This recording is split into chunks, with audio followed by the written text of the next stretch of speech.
Saudara-saudara, barangkali tidak terlalu biasa, tidak akan ada tayangan apapun di sini.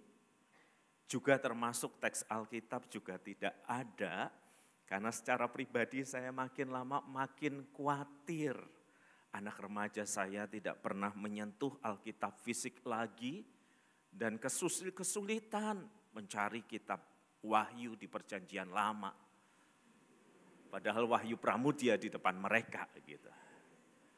Dan orang kemudian menjadi penikmat khotbah, cepret, share, bahkan ketika firman Tuhan sedang berlangsung dan seolah-olah tugasnya selesai di situ. Jadi mari kita coba hari ini dengan old style ya. Anda memperhatikan, Anda mendengar, kalau nanti disebutkan ayat, Anda mau membuka dan membacanya di holy HP Anda boleh. Kalau Anda hanya mau mendengar juga itu enggak masalah bagi saya. Ya, mari kita coba di old way, cara yang kuno, yang lama. Walaupun pembicaranya masih sangat muda. Suatu kali saya mengunjungi seorang rekan saudara-saudara yang baru saja beberapa tahun yang lalu punya putri yang pertama. Usianya itu antara 4 sampai 5 tahun. Dan saya tahu kalau saya datang berkunjung dan pasangan ini punya anak, saya selalu bawa satu hadiah. Dan saya sudah tanya dulu, hadiah apa yang biasa dia suka? Kalau makanan, anak zaman sekarang kan susah ya saudara-saudara ya. Makanannya enggak boleh sembarangan, harus gluten free, dia harus enggak boleh kena ini, enggak boleh kena itu. Jadi rumit banget. Maka saya tanya dan suami istri teman saya berkata, coklat aja enggak apa-apa. Sekalian untuk orang tua mereka. Bagus. Maka saya masuk saudara-saudara setelah pencet bel, pintu depan gerbang dibukakan, saya masuk ke ruang utama mereka, ruang tamu di depan, dan si anak dipanggil namanya, misalnya si Y gitu ya, Om WP datang nih. Lalu si Y berlari-lari dari kamarnya, saudara-saudara. Dan saya sudah memegang sebuah coklat di tangan saya, walaupun itu bukan Valentine Day. Dia berlari lalu dia memeluk saya dan dia ngelihat coklat itu sebelum saya mengatakan apa-apa sudah setengah dirampas coklat itu. Dan dia berlari kembali masuk ke kamarnya. Orang tuanya kaget ngelihat itu. Anak hamba Tuhan macam apa ini? Jadi ayahnya datang ke kamar dan berkata, gak sopan seperti itu. Kembalikan ke Om WP coklatnya. Anak itu berjalan pelan. Mengembalikan saya coklatnya. Dengan wajah yang sedih mirip Anda yang baru diputusin. Dan ngelihat mantan Anda jalan sama orang lain di kampus. Lalu orang tuanya bilang gini, udah diajarin kan, kalau terima barang harus bilang apa? Suara orang tuanya galak sekali. Sekarang Om BP kasih ya, gak boleh rampas. Kamu sudah tahu mau ngomong apa? Anaknya mikir, apa ya? Udah yang biasa diajari. Aku tahu. Segera berikan sama Om BP. Diberikan coklat itu kepada saya, saudara-saudara, dan mamahnya nampaknya pengen banget bikin konten, jadi direkam. Ya, mungkin itu cocok untuk diupload dengan hashtag pendidikan moral, hashtag bersyukur, hashtag ngajarin anak, hashtag anak setan.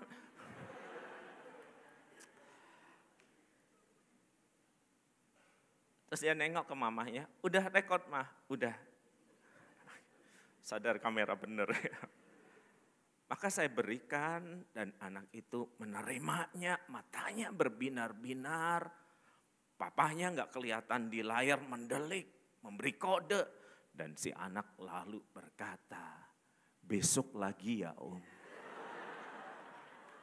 Dan kemudian dia berlari masuk ke kamarnya. Saya yakin saudara-saudara bukan itu yang diajarkan oleh orang tuanya, bukan. Dan bukan itu cara di mana kita diajari, bukan. Tetapi bagaimanapun kita dididik, kita diajarin, kita itu enggak bisa mengalahkan sesuatu yang natural di dalam diri kita. Yaitu apa? Bahwa kita itu suka pemberian, bahwa kita itu suka hadiah, bahwa kita itu menikmati pemberian. Dan ketika kita menikmati pemberian itu, bisa jadi kita lupa bahwa ada pribadi pemberi yang ada di situ, yang kepadanya kita mesti bilang thank you. Saudara-saudara, kita diajari bilang terima kasih karena apa sih? Karena itu enggak natural bagi kita. Naturalnya bagi kita adalah menikmati pemberian itu dan melupakan sang pemberinya. Dan itu manusia di segala abad dan tempat, saudara-saudara, bergumul dengan kecenderungan yang ada di dalam diri. Mari kita perhatikan bacaan ini, saudara-saudara. Lukas pasal yang ke-17 saya bacakan untuk Anda hingga bagian yang nanti kita akan berhenti di situ. Lukas 17 ayat 11, dalam perjalanannya ke Yerusalem, Yesus menyusur perbatasan Samaria dan Galilea.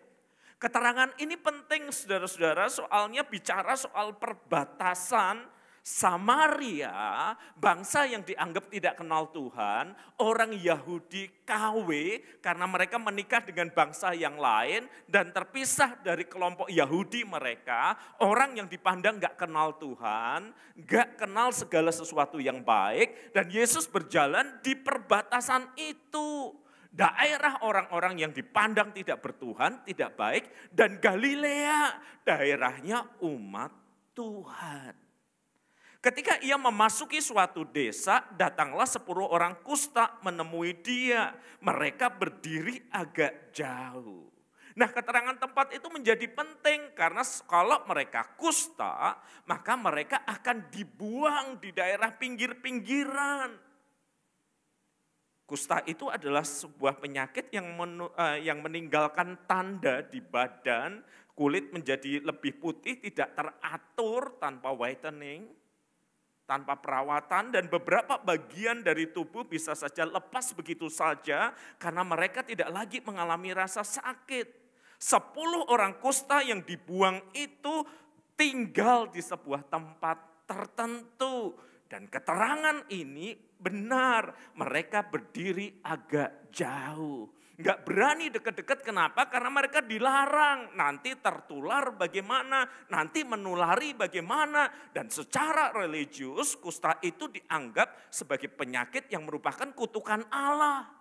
Sudah fisik sakit, hati sakit, secara teologis dianggap berdosa dan bersalah. Mereka berteriak, Yesus, Guru, kasihanilah kami.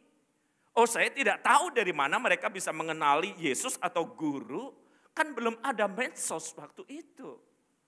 Kan mereka hidup terpisah dari yang lain. Kan gak ada radio waktu itu. Kan gak ada televisi waktu itu. Barangkali mereka pernah mendengar orang menceritakan tentang Yesus guru itu kepada mereka ketika membawakan mereka makanan dan meletakkannya dari jauh. Lalu ia memandang mereka dan berkata, pergilah perlihatkanlah dirimu kepada imam-imam. Dan sementara di tengah jalan mereka menjadi tahir. Wah, ini keren banget loh saudara-saudara. Bayangkan Yesus tuh melihat mereka lalu berkata begini, pergilah perlihatkanlah dirimu kepada imam-imam. Imam-imam adanya di mana? Di Yerusalem. Imam-imam adanya di mana? Bukan di perbatasan itu. Imam-imam adanya di mana? Di tempat-tempat ibadah. Lepas dari daerah mereka. Jadi mereka ini orang yang penuh iman loh saudara-saudara. Yesus cuma bilang pergi perlihatkanlah pada imam dan mereka ngikut.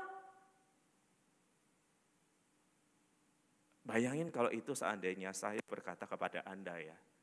Pergilah ke Gyukaku, makanlah gratis di sana. Sebutkan nama WP 3 kali. Berapa banyak Anda yang akan percaya? Nggak ada. Berapa banyak Anda yang akan kemudian ke tempat itu dan yakin? Nggak ada. Melihat wajah Bapak aja kami ragu. Bapak pernah ke Yukaku nggak sih? Bayangin mereka selama ini hanya dengar siapa itu Yesus. Dan ketika Yesus memerintahkan, mereka melakukan loh. Ya saya tahu mungkin mereka tidak punya harapan yang lain, menjadi sembuh dari kusta kan butuh mujizat. Mungkin mereka begitu ingin sembuhnya sehingga berani mengambil resiko. Tetapi ini pun langkah iman kan. Sampai kemudian mereka sadar mereka tahir, mereka dinyatakan tahir dalam arti secara religius mereka sembuh, tidak ada lagi bekas-bekas luka yang kelihatan, tidak ada lagi sakit yang kemudian terlihat dari orang lain. Dan pasti mereka gembira banget. Kegembiraannya lebih dari Anda dapat IP 4.00. Kegembiraannya lebih daripada Anda yang masa depannya suram tetapi cinta Anda diterima oleh mahasiswi yang cantik, pintar, kaya, papa mamanya mau mati. Kecil kemungkinannya, gak mungkin. Tetapi yang kecil dan kemungkinannya dan yang gak mungkin itu terjadi. Oh saya membayangkan seandainya mereka hidup dalam zaman sekarang, mereka akan mengeluarkan HP-nya, memeriksa ulang, lalu kemudian mereka akan melihat sembuh. Langsung mereka bergerak-gerak bikin tarian untuk konten di TikTok. Hashtag mujizat itu nyata. Hashtag sembuh dari kusta. Hashtag FYP dong. Sesuatu yang mustahil terjadi, mujizat terjadi. Langkah iman mereka berbalas dengan mujizat. Seorang dari mereka ketika melihat bahwa ia telah sembuh. Cuman satu. Kembali sambil memuliakan Allah dengan suara yang nyaring. Tersungkur di depan kaki Yesus dan mengucap syukur kepadanya. Terima kasih Yesus karena perintahmu aku sembuh. Terima kasih Yesus karena perintahmu aku menjadi tahir. Terima kasih untuk kesembuhan ini. Dia menikmati bukan hanya pemberiannya, dia bersyukur kepada pemberinya. Dan catatan Alkitab berikutnya mengejutkan. Orang itu adalah orang Samaria. Yang dianggap paling gak kenal Tuhan, yang dianggap paling jauh dari Tuhan, yang dianggap kelakuannya tidak bermoral, tetapi orang ini justru adalah orang yang mengenali pemberi dan pemberiannya. Sementara yang lain menikmati, mensyukuri hanya pemberiannya. Seperti gadis kecil itu kan. Besok lagi ya Om WP. Mungkin kalau dia boleh melanjutkan kalimatnya dia akan berkata bawa yang lebih gede. Kecenderungan kita sebagai manusia, entah menerima coklat ataupun mujizat, kita akan sama seperti gadis kecil itu dan 9 orang itu. Kita nikmati pemberiannya, tetapi kita jarang menengok ke atas, mendatangi, memuji, apalagi berlutut pada sang pemberinya. Mengucap syukur itu tidak natural dalam hidup kita. Bersyukur dan berterima kasih itu enggak natural. Makanya kita dididik, diajarkan untuk bersyukur dan berterima kasih. Yang natural dan alami bagi kita adalah saya nikmati pemberiannya, awas kalau besok enggak ngasih lagi.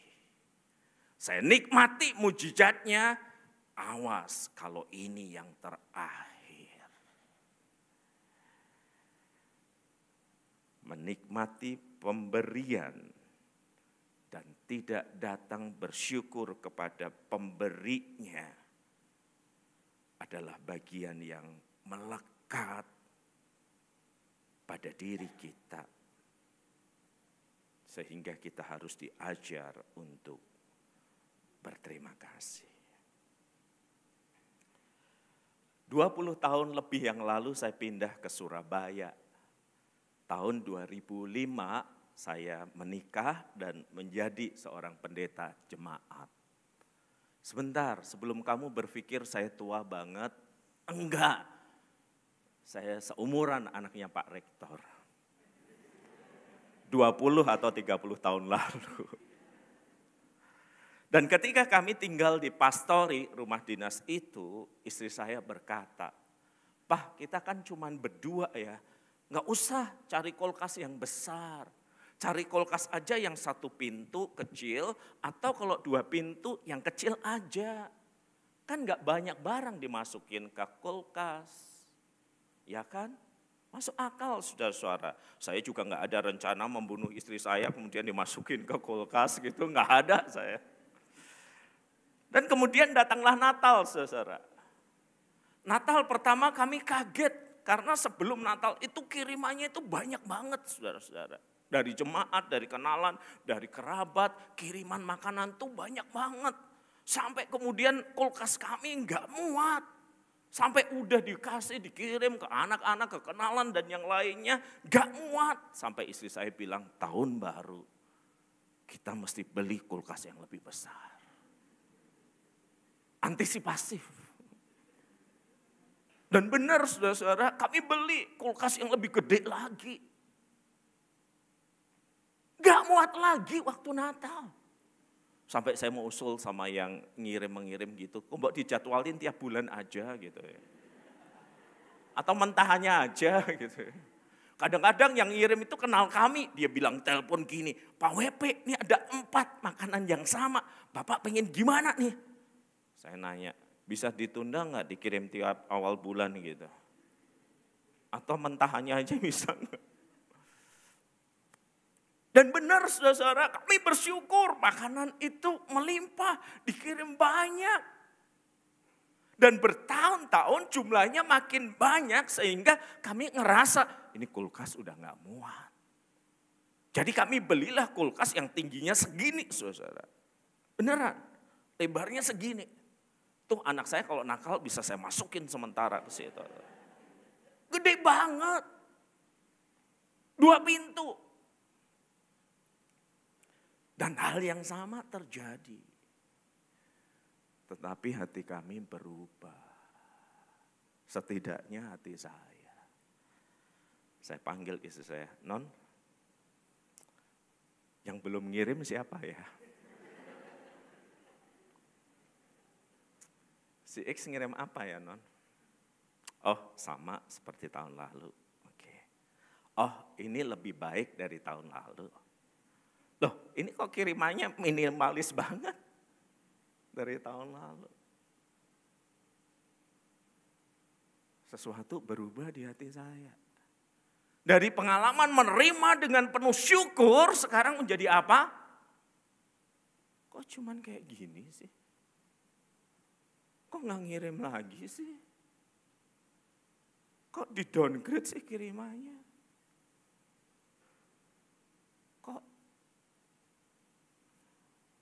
Coba Anda berpikir saudara-saudara, sikap seperti saya itu cocok diberi label dalam satu kata apa saudara-saudara? Saya tahu Anda nggak berani ngomong walaupun Anda tahu. Ya kan? Dari yang dulunya disyukuri, sangat disyukuri, sampai kemudian berubah menjadi, loh kok cuman kayak gini? Kok dari dulu ini? Kok malah downgrade, kok malah nggak ngirim, perlu di WA nih orangnya nih. Sikap itu apa saudara namanya? Walaupun Anda nggak berani ngomong, coba saya scan deh. Saya tahu apa yang di pikiran Anda. Serakah, rakus, ya kan? Saya setuju. Saya setuju. Diam-diam tanpa sadar entah dari mana, ternyata keserakahan itu bisa bergerak seperti pasukan gerilya yang gak kelihatan. Tahu-tahu menancapkan bendera di pusat dan berkata, aku sudah menguasai hatimu. Kamu tidak lagi bisa bersyukur seperti dulu kan. Kamu tidak lagi berterima kasih seperti dulu kan. Kamu menganggap ini kurang. Kamu menganggap ini tidak seharusnya. Kamu merindukan yang lebih baik kan. Keserakahan atau kerakusan itu. Dia tidak pernah datang dengan banner, dengan panji-panji dan berkata, aku akan menyerbu hatimu, mengubahmu menjadi orang yang tidak tahu bersyukur dan berterima kasih. Dia seperti pasukan gerilya, seperti pasukan komando yang bergerak dalam senyap, tahu-tahu saja dia berkata dan berkuasa di hati kita. Perhatikan kisah ini, Bilangan 11 ayat yang keempat. Orang-orang bajingan yang ada di antara mereka, perhatikan kalimat ini, kemasukan nafsu rakus.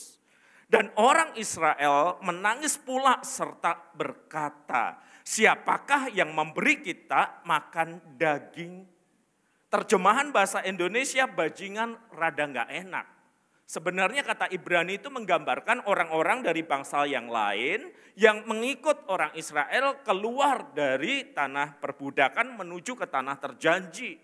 Barangkali kata bajingan lebih mencerminkan karakter mereka yang kemasukan nafsu rakus, lalu orang Israel menangis pula serta berkata, bayangin satu anak nangis di pesawat semua terganggu. Ini kalau 4-5 juta orang nangis gimana?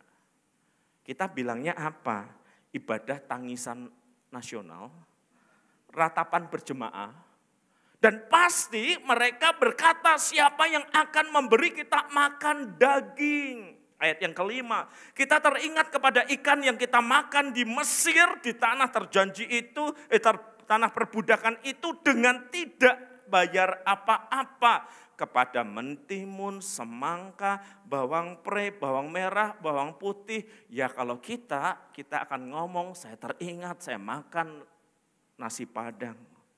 Sederhana cukup.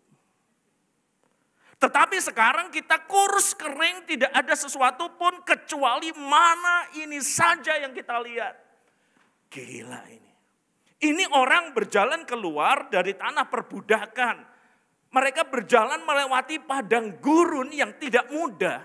Dulu mereka budak, dulu mereka tidak berkuasa atas hidup dan mati mereka. Mereka diberi makan supaya mereka bisa bekerja. Kemudian Tuhan buat mujizat. Tuhan memimpin dengan tiang awan dan tiang api. Tuhan buat mujizat, Tuhan membelah laut itu, mereka bisa lewat. Dan soal makanan, Tuhan kasih mujizat, turunlah mana. Nggak usah main HP, order GrabFood apa kita ya. Juga nggak ada. Mereka menanam juga nggak bisa karena mereka dalam perjalanan. Mereka berternak juga nggak bisa. Mana itu adalah anugerah, bukti kasih kemurahan Tuhan kepada mereka. Tinggal diambil, tinggal diolah. Hidup mereka ditopang oleh mana itu. Hidup mereka diberi makan oleh mana yang mereka olah itu. Harusnya bersyukur dan harusnya berterima kasih kan. Tetapi kalau orang sudah kemasukan nafsu rakus itu, diam-diam bergerilya menguasai hati seseorang, maka berkat Tuhan pun akan menjadi sumber keluhan. Kenapa? Karena selalu ingin lebih banyak lagi, selalu ingin lebih banyak lagi, lebih bervariasi lagi. Yang diterima dianggap bahwa ini sudah seharusnya kami terima, ini sudah selayaknya kami terima, dan kami mau lebih lagi, kami mau lebih lagi dan lebih bervariasi lagi. Ketika keserakahan menguasai diri, berkat yang harusnya disyukuri menjadi alasan mengeluh dan tangan tertuju kepada Sang Pemberi. Kami mau lebih dan bukan hanya ini. Saya itu pernah saudara-saudara hadir di tempat bencana. Tidak ada makanan, maka kami menjadi kloter ketiga yang dalam 3 minggu memberikan makan. Kloter pertama 1 minggu, kloter kedua 1 minggu, kemudian minggu kedua kloter kami minggu ketiga. Saya masih ingat itu, saya membawa nasi kotak itu dan memberikannya kepada seorang anak yang terlihat lapar. Dia menerimanya dengan cepat, tidak mengucapkan terima kasih, dia membuka dan berkata, ayam lagi, sayur lagi. Dihempas nasi kotak itu. Bosen om, tahu enggak? Pengen saya cubit anak itu. Pakai tang.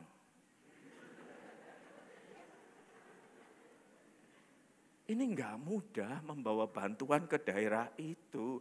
Enggak mudah mencari donatur. Kamu tuh enggak punya pilihan. Kok bisa-bisanya kamu buka dan berkata ayam lagi, sayur lagi, dan kemudian kamu banting nasi itu. Kalau mencubit pakai tang enggak boleh, pengen saya banting anak itu. Bosen om, tahu enggak? Bosen. Hati yang bersyukur enggak akan pernah mengatakan bosen, bosan.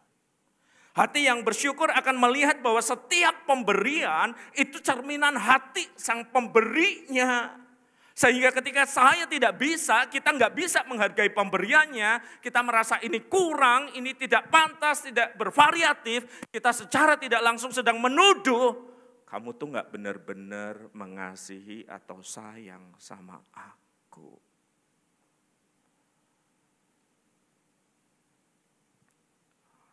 Seorang anak remaja datang dan berkata, Kak, pinjam motornya boleh? Boleh, punya SIM? Punya. Mau apa nak? Mau jemput gebetan. Mohon doa restunya ya Pak. Dan bensinnya tolong dipenuhi. Anak zaman now. Pergilah nak, doaku menyertaimu. Sampai jam berapa? Waktu itu jam 9, jam 3 boleh. Subuh boleh, enggak 3 sore hari, boleh. Enggak nyampe sejam dia balik lagi. Kok balik? Kenapa? Wajahnya ditekuk seni. Kenapa?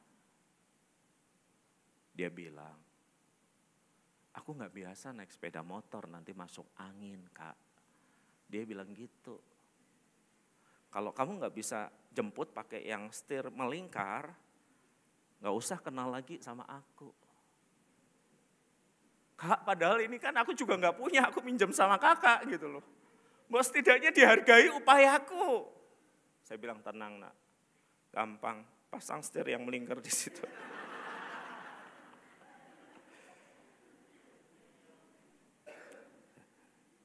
Pemberianku kak, niatku yang baik untuk menjemput, dikomentari kayak begitu. Berarti apa? Berarti dia meragukan diriku kan kak. Saya bilang kamu benar. Stop, cari yang lain. Doakan ada yang kerasukan dan mau sama kamu.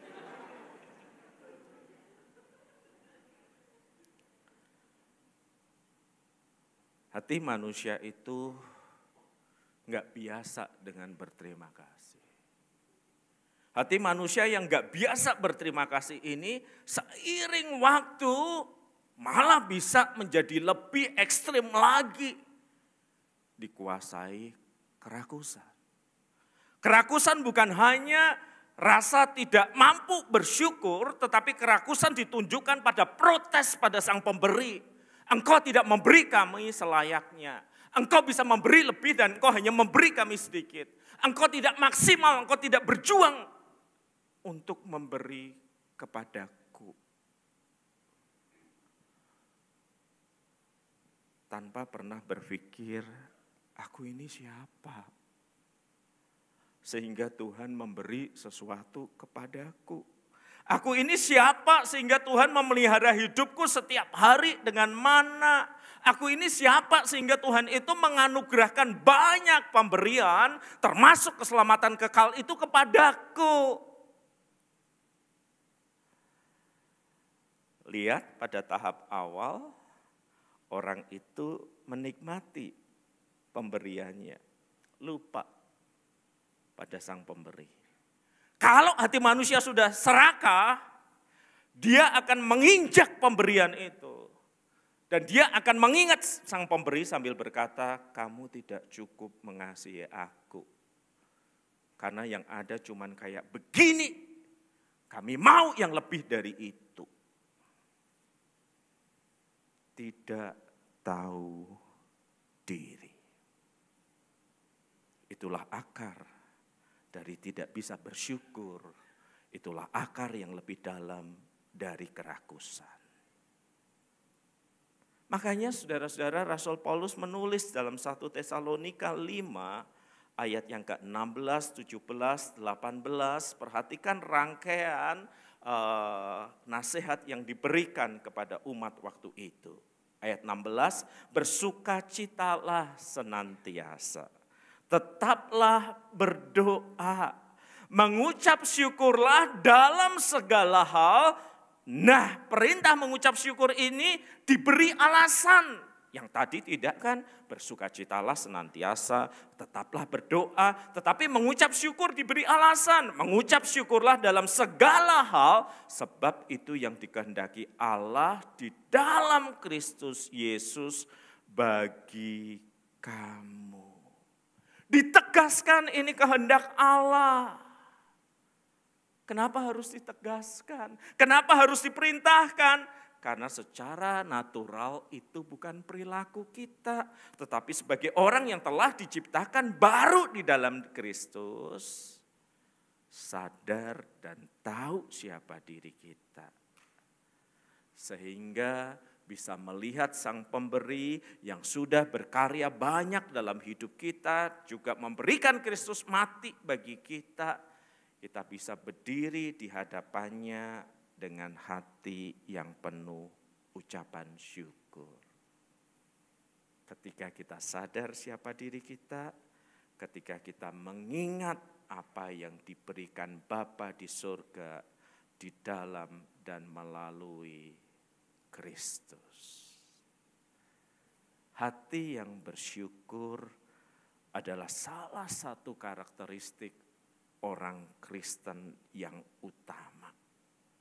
Hati yang bersyukur itu kontras dengan pride, dengan kesombongan. Hati yang bersyukur itu kontras dengan ego manusia. Hati yang bersyukur itu kontras juga dengan kekhawatiran dan ketakutan. Karena hati yang bersyukur akan membuat kita sadar Dia Bapa di surga yang memelihara. Dia Bapa di surga yang memberikan Kristus menebus dosa kita. Dia Bapa di surga yang mencurahkan rohnya yang kudus agar kita menjadi anak-anaknya. Sadar diri, ingat kita berdiri di hadapan siapa. Adalah kunci untuk hati yang bersyukur. Mari kita berdoa. Saudara-saudara, firman Tuhan mengajar kita untuk tidak hanya menjadi pendengar, tetapi juga menjadi pelaku firman. Nah, saya ingin kita langsung menjadi pelaku firman. 1 menit ke depan, sadar siapa Tuhan. Lihat betapa besar anugerahnya dalam hidup Anda dan saya. Oh, hidup kita tidak sempurna, iya, tetapi Dia bekerja. Dia menyelamatkan, Dia menjadikan kita anak-anaknya, Dia memelihara hidup kita. Di dalam Dia kita ada, kita hidup dan kita bergerak. Oleh karena itu, ambillah waktu 1 menit ke depan dalam senyap, atau bersuara perlahan, ucapkan terima kasih untuk banyak hal secara detail. Untuk semua yang Anda terima dan Anda tahu itu dari Tuhan. Ambil 1 menit ke depan untuk bersyukur secara detail untuk setiap pemberian Tuhan. Sekarang, dalam rasa hormat akan hadirat Tuhan, saya mengundang saudara berdiri.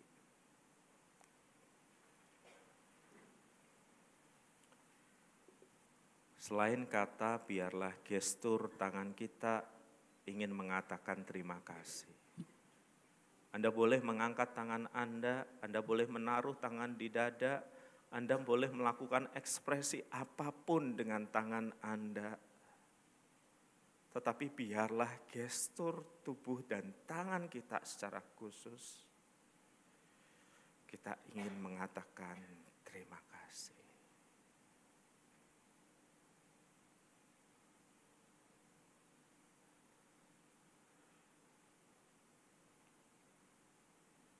Tuhan, lihatlah tangan kami. Tangan yang darinya kami selalu berpikir semua yang ada itu karena tangan ini. Karena kami cakap, kami mampu, kami bisa, kami layak, kami berbakat.